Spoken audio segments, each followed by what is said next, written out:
नमस्कार। प्रभा साक्षी news network और आप सभी का स्वागत है। यूक्रेन में युद्ध को समाप्त करने का रास्ता तलाशने के लिए स्विट्जरलैंड में आयोजित 2 दिवसीय शिखर सम्मेलन में 90 से अधिक देशों और अंतर्राष्ट्रीय संगठनों ने हिस्सा लिया। सम्मेलन में हालांकि कोई ठोस हल नहीं निकल सका और आगे भी शांति के प्रयास जारी रखने पर सहमति व्यक्त की गई।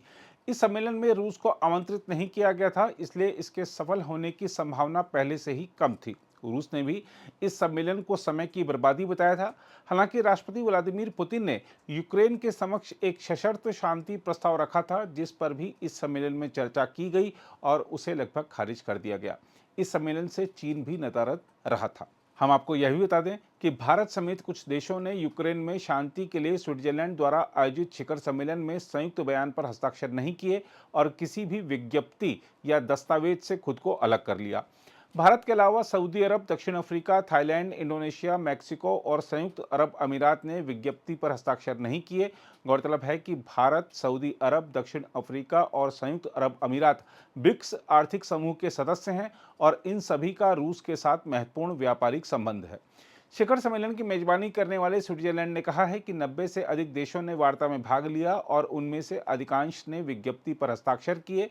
इसके अलावा ब्राजील, जिसने पर्यवेक्षक देश के रूप में शिखर सम्मेलन में भाग लिया, उसने भी हस्ताक्षर नहीं किए। तुर्की के बारे में माना जा रहा था कि वह भी हस्ताक्षर नहीं करेगा, लेकिन चूंकि वह रूस और यूक्रेन के बीच मध्यस्थ की भूमिका निभाना चाहता है, इसलिए उसने दस्तखत कर दिए।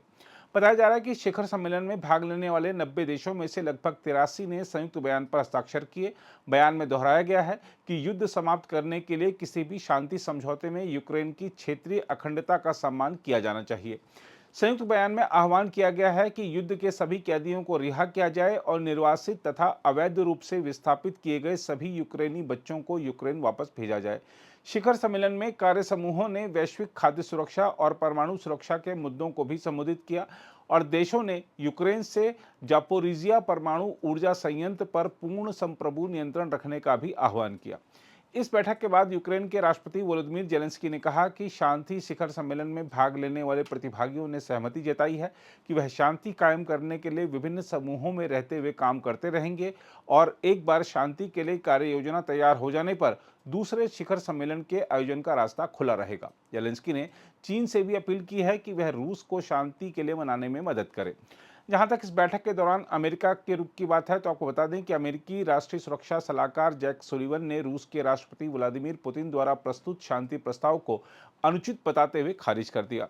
सुलिवन ने शांति शिखर सम्मेलन में कहा, अगर रूस का प्रस्ताव माना जाता है तो यूक्रेन को न केवल वह क्षेत्र छोड़ना होगा जिस पर रूस ने वर्तमान में कब्जा कर रखा है, बल्कि यूक्रेन को अतिरिक्त क्षेत्र भी छोड़ना पड़ सकता है। इस बैठक में अमेरिकी उपराष्ट्रपति कमला हैरिस भी उपस्थित थीं। उन्होंने इस अवसर का उपयोग यूक्रेन के लिए $1.5 बिलियन के सहायता पैकेज की घोषणा करने के लिए किया। यह पैसा यूक्रेन में मानवीय कार्यों में मदद और वहां युद्ध से जर्जर बुनियादी ढांचे के पुनर्निर्माण में उपयोग होगा। वहीं कनाडा के प्रधानमंत्री जस्टिन ट्रूडो ने कहा कि उनका देश यूक्रेन की मदद के लिए आने वाले महीनों में यहां मौजूद देशों के विदेश मंत्रियों की एक बैठक की मेजबानी करने की योजना बना रहा है। दूसरी ओर भारत ने संघर्ष के शांतिपूर्ण समाधान के लिए रूस और यूक्रेन के बीच ईमानदारी और व्यावहारिक भागीदारी का आह्वान किया। हम आपको बता दें कि विदेश मंत्रालय में सचिव पश्चिम पवन कपूर ने स्विस रिसोर्ट बर्गेनस्टॉक में आयोजित शिखर सम्मेलन में भारत का प्रतिनिधित्व किया, जिसमें कई राष्ट्राध्यक्षों सहित लगभग 90 से अधिक देशों और संगठनों के प्रतिनिधियों ने भाग लिया था। अपने संक्षिप्त संबोधन में भारत के वरिष्ठ राजनयिक ने कहा कि शांति शिखर सम्मेलन में भारत भागीदारी और यूक्रेन के शांति फार्मूले पर आधारित वरिष्ठ अधिकारियों की कई पूर्व बैठकें हमारे स्पष्ट और सुसंगत दृष्टिकोण के अनुरूप हैं कि स्थायी शांति केवल बातचीत और कूटनीति के माध्यम से ही प्राप्त की जा सकती है। भारतीय प्रतिनिधिमंडल ने शिखर सम्मेलन के उद्घाटन और समापन पूर्ण सत्र में भाग लिया। विदेश मंत्रालय ने बयान में कहा है, भारत ने शिखर सम्मेलन से जारी होने वाले किसी भी विज्ञप्ति या दस्तावेज से खुद को संबद्ध नहीं किया है।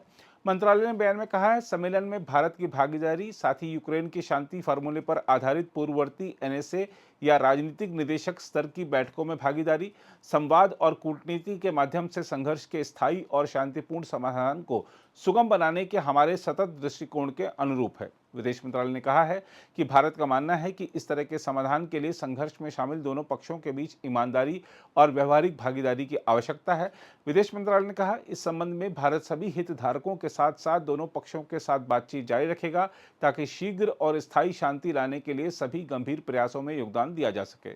दूसरी ओर स्विट्जरलैंड के विदेश मंत्रालय ने एक बयान में कहा है कि 83 देशों और संगठनों ने यूक्रेन में शांति पर उच्च स्तरीय सम्मेलन के अंत में संयुक्त बयान को मंजूरी दी है। हम आपको बता दें कि रविवार को संपन्न हुए शिखर सम्मेलन का मुख्य उद्देश्य भविष्य की शांति प्रक्रिया को प्रेरित करना था। रूस को शिखर सम्मेलन में आमंत्रित नहीं किया गया था, जबकि चीन ने इसमें शामिल नहीं होने का फैसला किया था। जहां तक पुतिन के प्रस्ताव की बात है, तो आपको बता दें कि रूसी राष्ट्रपति व्लादिमीर पुतिन ने यूक्रेन में तत्काल युद्ध विराम और बातचीत शुरू करने का प्रस्ताव दिया है, लेकिन उनकी शर्त है कि इसके लिए कीव को कब्जे वाले क्षेत्रों से अपने सैनिकों को वापस बुलाना होगा और नाटो में शामिल होने की योजना त्यागनी होगी। पुतिन ने पिछले सप्ताह यह प्रस्ताव पेश करते हुए कहा था कि अगर यूक्रेन हमारा प्रस्ताव मानता है तो हम अपने वादे पर तुरंत अमल करेंगे। अब सवाल उठता है कि तीसरे साल में प्रवेश कर चुके इस युद्ध को थामने या बंद करवाने का रास्ता कैसे निकलेगा। इस दिशा में यदि भारत की ओर से सुझाए गए फॉर्मूले पर विचार किया जाए तो निश्चित ही समाधान हो सकता है।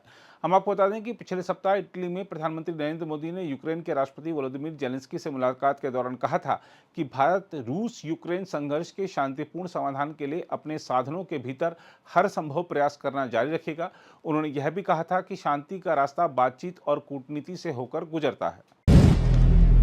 अगर आप भी लेना चाहते हैं देश दुनिया की तमाम जानकारी तो आज ही सब्सक्राइब करें हमारे चैनल को। साथ ही नीचे दिए बेल आइकन को जरूर दबाएं ताकि हर अपडेट आप तक पहुंच सके।